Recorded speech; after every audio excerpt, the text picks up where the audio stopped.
Imagine a financial revolution. I mean, not just unfolding, but really exploding all around the world right there on your phone. We're talking about these audacious visionaries, these superstar leaders battling it out. And they're reshaping how billions, literally billions of people interact with their money every single day. This isn't happening in those, stuffy old bank boardrooms. It's happening at bustling markets in Accra, tech hubs in London, vibrant cities across Latin America. Today, we're plunging into a world where, frankly, trillions are at stake, and where the clash of these titans is just rewriting the rules of global finance. So our mission in this deep dive is to really unpack the fierce rivalries that define the fintech landscape, let's say between 2020 and 2025. And we're going to use one really intense personal contest as a cross-border wallet war between Chipper Cash and Eversend in Africa, sort of as a lens, to understand a much bigger global picture. By exploring these high-stakes battles, you, our listener, you'll get a shortcut to being genuinely well-informed about these new titans of global finance. You'll grasp the emerging trends, the surprising geopolitical opportunities, and those winning strategies that turn bold ideas into global powerhouses. This deep dive is designed to reveal not just what happened, but really why it matters, especially for aspiring business strategists or, frankly, anyone fascinated by modern innovation and, the human drive behind it all. Now, just a quick but important note before we dive in. Our content is built on publicly available stuff, news, statements, public records. While we always strive for accuracy, we can't, of course, know every single private detail of these incredibly complex corporate fights. Yeah, think of it like getting the key reports from the front lines, maybe not the top secret intercepts. Exactly, the most critical insights from a fast-moving war. Okay, so let's start with what feels like the origin story for so many of these battles. Okay. Chipper Cash versus Eversend. Over in Africa, you had two Ugandan co-founders, Hamster and Yogi of Chipper Cash and Stoned Wine of Eversend, and they found themselves locked in this really high-stakes cross-border wallet war.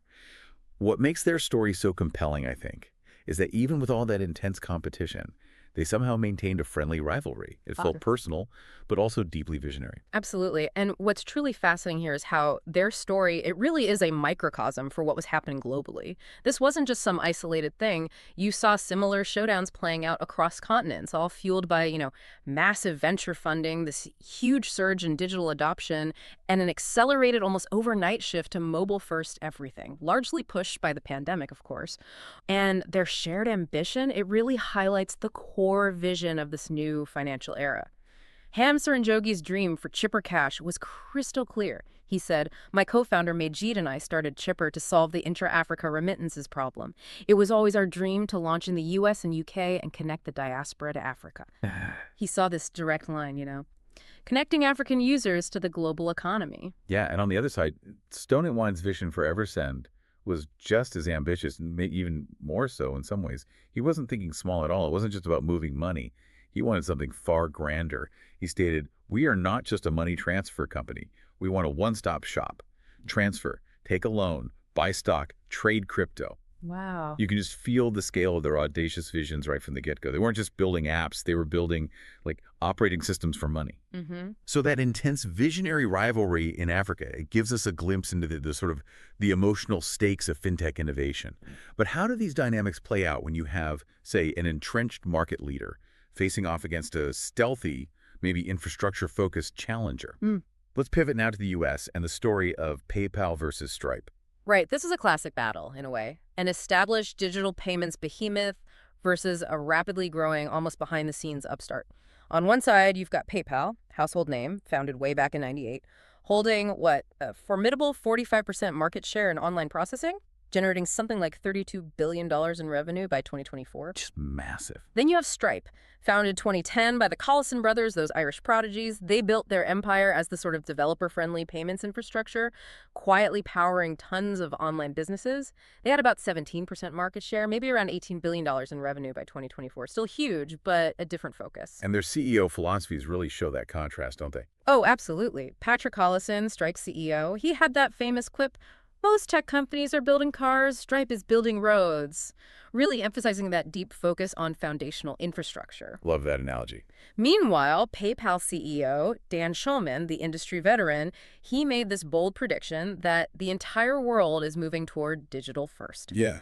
He endorsed crypto early on, relatively speaking, and aimed for PayPal to be an OS for money, an operating system for all your financial life.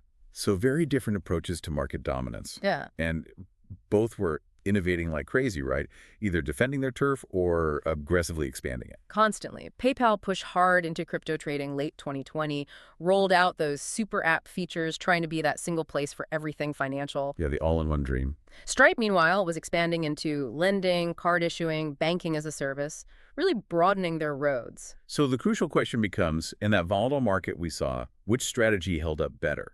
Stripe's valuation, I remember, it soared to $95 billion in 2021. Peak hype cycle. Only to kind of recalibrate to around $50 billion by Yeah. 2023 when things cooled off. It really shows you have to continuously innovate and adapt. Whether you're the leader defending or the challenger building, you've got to navigate that market volatility. It takes real resilience. Okay, so let's hop across the pond. Europe saw another, all-out war unfolding, and it offers some fascinating, maybe contrasting lessons in strategy and leadership compared to the U.S. Definitely. We're talking about the fierce competition between Revolut and Wise. Revolut launched 2015, started as a multi-currency card, but boy, did it evolve quickly.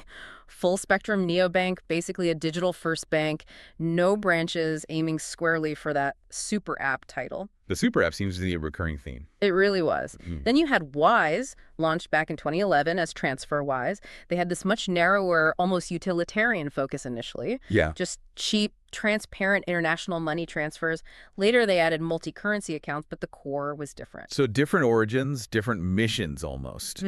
And the leaders behind them pulls apart, really. Revolut CEO Nikolai Storonsky, former Credit Suisse trader, super aggressive stance. His goal was to beat the banks. He wanted Revolut to be banking's super app and was reportedly seeking a $100 billion plus valuation. They hit $45 billion in 2024, still massive. Intense guy. Yeah. His counterpoint, Wise co-founder Christo Kerman, he started because, as he put it, we were tired of banks ripping us off with hidden fees. Their mission was clear: money without borders. And they prioritized profitability early on, which was unusual then, profitable since 2017. That's different for that era of fintech. So this obviously led to incredibly different paths.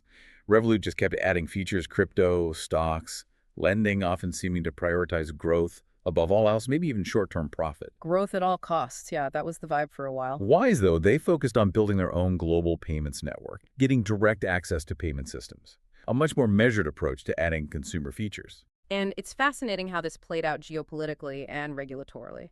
Both had to deal with Brexit, set up EU bases, but Revolut famously struggled for years to get a UK banking license. That was a huge saga. I remember that. Wise, meanwhile, already profitable, already seen as transparent, they went public via a direct listing, not a traditional IPO. They really leaned into their transparency and regulation, landing an $11 billion valuation. So a very different route to the public markets, too. Exactly. So the strategic insight here is this stark contrast, right? The growth at all costs super app versus the profitable mission-focused utility. And given the valuation crashes we saw later, well, it really highlights different risk appetites and maybe different paths to building market trust. Was a growth strategy just needing a reset? Or was Wise's steady profitability the truly resilient path? It's a great question for strategists to chew on. Okay, we've seen these intense rivalries now in Africa, the US, Europe. But what happens when fintech isn't just about, competing for existing customers, but about truly democratizing access, bringing in millions left behind by traditional banks, especially in regions where just having a bank account felt like a distant dream? Well, Latin America, particularly Brazil, provides a powerful answer. It was a revolution, really, led by Nubank and PicPay. Brazil's banking sector was notorious historically, super high fees, very concentrated, leaving tens of millions unbanked or underserved. It was just fertile ground for disruption. Right, for change. Totally. Nubank, founded in 2013, came in as this no-fee digital bank. And they just exploded. Over 75 million customers in Brazil by 2023. PicPay launched a bit earlier in 2012. They pioneered a mobile payments wallet, basically a Brazilian Venmo, and also grew incredibly fast, reaching over 60 million users. And the leadership there was key too, right? Yeah. Especially that mission-driven aspect. Absolutely crucial. Nubank CEO David Vélez, Stanford-educated Colombian. He didn't just compete, he attacked the banking oligopolies head-on. He talked about Nubank's mission in almost social terms to democratize access for everyone. He famously said he saw no limit. Nubank can be one of the largest companies in the world.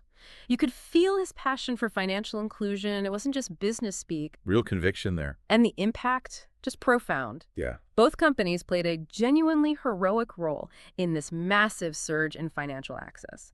By 2023, 73% of adults in Brazil had an account. That's up 18 percentage points since 2017. Incredible jump. Wow, that's huge progress. And they smartly leveraged Brazil's government-backed instant payment system, Pix. Ah, yes, Pix was a game changer, wasn't it? Totally. Pix didn't just enable free instant transfers between anyone with an account or wallet. It fundamentally democratized digital payments. It leapfrogged a lot of the older payment infrastructure. Both Nubank and PicPay integrated it seamlessly. So the lesson from Latin America feels really inspiring. It's about heroism, almost bringing financial services to the unbanked, using tech for mass adoption, and the sheer power of a strong, mission-driven brand that really connects with people's needs. Exactly. It shows fintech can be about more than just disruption. It can be about genuine empowerment. Okay, and if you thought those battles were intense, look no further than Asia. Fintech rivalries there took on these unique, often just massive forms, and frequently shaped by big geopolitical currents. Oh yeah, Asia's a whole different scale sometimes. In China, you basically had a duopoly, Alipay versus WeChat Pay. Together, they just carved up China's cashless consumer economy. We're talking over 90% of mobile payments. Mind-boggling dominance. Alipay came from e-commerce, Alibaba. WeChat Pay came from social media, Tencent. Both evolved into these incredibly comprehensive super apps, everything integrated. But here's the geopolitical twist. Chinese regulators suddenly slammed the brakes on Ant Group's huge IPO in 2020. Right, that sent shockwaves globally. It did.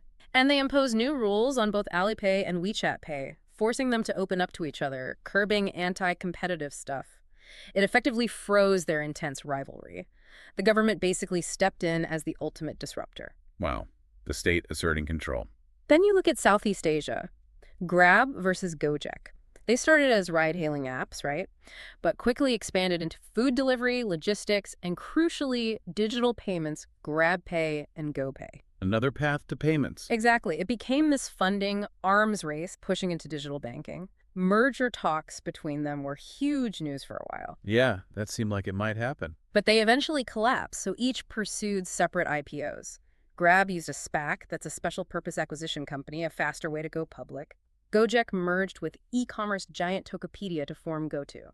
It totally reshaped their competition, putting them under public market scrutiny. And India, another massive dynamic market. Absolutely, a three-way contest there. Paytm, PhonePe, and Google Pay, all centered on mobile payments, riding India's incredible UPI system, the Unified Payments Interface. UPI was another government-backed game changer like Pix. Very similar idea, yeah. Enabling real-time, peer-to-peer, and person-to-merchant payments instantly. It fueled explosive growth. Paytm was the early leader, the first mover. But then PhonePe really surged, capturing like 47% of UPI share. Google Pay took another big chunk, around 34%. And here, too, you saw regulatory pressure building. The Indian government started considering capping market share for individual apps to keep competition alive. Interesting. Governments playing a very active role across Asia. Definitely. What really stands out from these Asian examples is, 1, the critical role of sheer scale in emerging markets, 2, that recurring ambition to become all-encompassing super apps, and 3, how significantly geopolitical shifts and aggressive government regulation can just fundamentally alter the landscape for even the biggest fintech players. It's a huge reminder, isn't it? That in fintech, the rules of the game and even who the players are can change incredibly fast. Overnight, sometimes. Okay, so we've covered these ground-level battles across the globe. What were the bigger occurrents, the underlying trends that were really propelling these diverse wars? What forces were truly shaping these fintech battlegrounds between 2020 and 2025? Well, first and foremost, the undeniable surge of mobile-first finance and digital wallet adoption. It was already happening, but the COVID-19 pandemic just hit the accelerator hard. It drove digital adoption for millions who were previously unbanked or maybe just relied on cash. Suddenly, digital wasn't optional. Yeah, necessity really drove it. Exactly. By 2025, the estimate was, 5.3 billion people globally using a digital wallet? It's huge. This mobile-first preference just massively benefited all these app-based fintechs. Pietro Candela from Alipay Plus put it well. He said mobile wallets became the spark of financial inclusion in emerging countries, changing the lifestyle of people in both crowded megacities and rural areas. A lifestyle shift. Second big force, the rise of cryptocurrency and digital assets. Crypto went from being kind of niche, maybe a bit fringe, to something much more mainstream, at least in terms of discussion and integration. PayPal's decision in late 2020 to let users buy and sell Bitcoin, that was a watershed moment. It signaled legitimacy to many. Yeah, that felt significant. And then fintechs like Revolut, Nubank, even Chipper Cash eventually, they integrated crypto trading or holding features. Yeah. Now, the 2022 crypto crash certainly tested everyone's commitment. A lot of hype evaporated. You're pretty much sure, yeah. But user interest remained, and importantly, regulators started providing more clarity, like Europe's MiCA, their big markets and crypto assets regulation. So crypto stayed firmly in the fintech toolkit, even if the initial frenzy cooled. Okay, what else? There's this idea of embedded finance, right? Huge trend. Yep. Embedded finance and the increasing role of big tech and fintech. This whole idea that every company will be a fintech company. You saw non-financial platforms like Shopify adding payment processing, lending, Apple launching Apple Card, Apple Pay Later. Right, finance popping up everywhere. Exactly. So it created new rivalries, big tech versus the fintech specialists, but also led to really complex partnerships.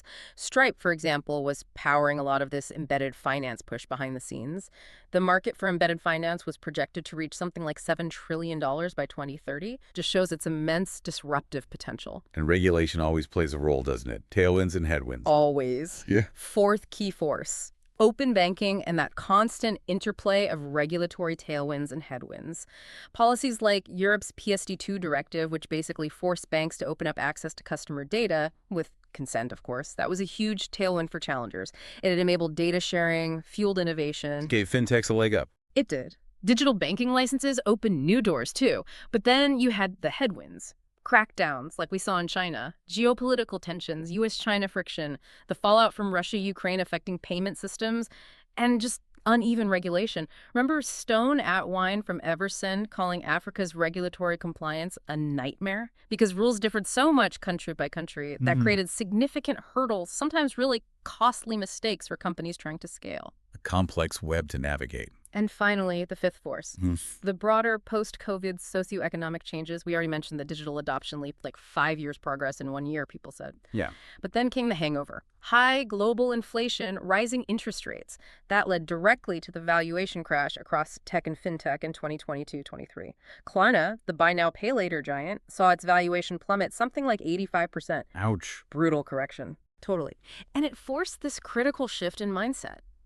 Away from growth at all costs towards a much stronger emphasis on profitability, sustainable expansion. Leaders needed immense resilience to pivot. Bill Gates actually commented on the 2021 Findex data, saying the world had a crucial opportunity to build a more inclusive and resilient economy by investing in digital public infrastructure. That shift towards sustainability became key. Which brings us back to the leaders themselves. Behind every app, every billion-dollar valuation, every stressful pivot, there are people. Real people making incredibly high-stakes decisions. What surprising, inspiring, maybe sometimes challenging stories emerge from these leaders who are navigating these global battles? Well, you have Ham Serenyogi of Chipper Cash, the energetic Ugandan co-founder who really did take Silicon Valley by storm. Yeah. He defied all that early skepticism about African startups, raised over $250 million, even got Jeff Bezos to invest. His relentless pursuit of that dream to connect the African diaspora was just incredibly inspiring. A real trailblazer. Then you have Nikolai Storonsky at Revolut, that intense disruptor persona, former competitive swimmer, apparently known for having no patience for slow progress. His mantra was beat the banks, and he rallied his whole company around that singular aggressive goal. Love him or hate him, he drove Revolut's incredible growth. Definitely a strong personality. And his strategic counterpoint, Christo Kierman at Wise. More analytical, very mission-focused. There was that story where he actually voluntarily reported himself to UK regulators over a minor personal tax oversight from years before. I remember that. Seemed extraordinary. It was. But it perfectly underscored his and Wise's absolute commitment to transparency and integrity. In an industry where trust is everything, that move solidified their money without borders, honest broker image. Build credibility in a very public way. Then in the U.S., Patrick Collison of Stripe, the cerebral Irish prodigy, right? Architect of financial infrastructure, known more for thoughtful long-term vision than loud pronouncements. Filled in the roads, yeah. And Dan Schulman at PayPal, the seasoned industry veteran, steering this huge ship, PayPal, through a massive reinvention, emphasizing financial health for users, predicting digital currency's mainstream adoption. He famously said he believed the entire world is going digital first, adapting a giant. I'm back in Latin America. David Velez at Nubank, the passionate idealist from Colombia. He actually left a successful VC career because he wanted to build something meaningful. He took on those entrenched banking oligopolies, and you could tell he genuinely cared about the impact on ordinary Brazilians. He really believed, no limit, Nubank can be one of the largest companies in the world, not just for profit, but for impact. That sense of mission again. And even someone like Vijay Shekhar Sharma at Paytm in India, the charismatic pioneer, famously emotional at his IPO, but then showed real resilience when competitors overtook Paytm's lead, saying something like, "We will rise again, as we did before." That fighting spirit. Exactly. These individuals, they bring vision, sure, but also ego, personal stakes, incredible resilience. Their stories aren't just about business plans. They're powerful narratives about human drive, ambition, and the will to reshape entire industries against massive odds. Makes it all much more human, doesn't it? Absolutely. Okay, so as we wrap up this deep dive, these global fintech wars, epitomized by battles like Chipper Cash versus Eversend, they really do reveal critical lessons for any strategist, don't they? The absolute importance of being customer-centric, relentless adaptive innovation, the necessity of navigating these complex regulatory and geopolitical shifts, You can't ignore them. and just the sheer resilience required from leaders to navigate that intense market volatility we saw. It really tests you. It seems it's about having that grand vision, yes, but also about precise execution, and maybe most importantly, the ability to inspire a movement that literally changes how money flows around the entire world. Right. And maybe a final thought for you, our listener, as you consider the future of finance. Ask yourself, how are these global battles not just about market share or who gets the biggest valuation? How are they fundamentally shaping who controls the future of money? And maybe even more importantly, how quickly can innovation truly reshape financial access and empowerment for billions of people worldwide? Because the next chapter, well, it's already being written as we speak. That's a great point to end on. If you found this deep dive valuable, maybe share it with someone who loves a good story about innovation and wants to understand the powerful forces reshaping our world. And just one final reminder, this deep dive was based on publicly available information and news reports. We aim to distill the most important insights from what is undeniably a complex and rapidly evolving landscape. Always more to the story, but hopefully this gives you a solid grounding. You've been listening to Empire and Legacy, African Business Chronicles. Our hosts are Zuri Mwangi and Kwame Adeyemi. If you enjoyed today's episode, be sure to follow us on LinkedIn, WhatsApp, X, Instagram, and YouTube. All links are in the show notes. Subscribe to the podcast on Spotify, Apple, or your favorite podcast platform, and share this episode with fellow business leaders. We're back each week sharing more stories about the exciting business rivalries shaping the future of business across Africa. Empire and Legacy is essential listening for business professionals and leaders. Be sure to subscribe to be the first to know when new episodes are released. Until next time, stay tuned.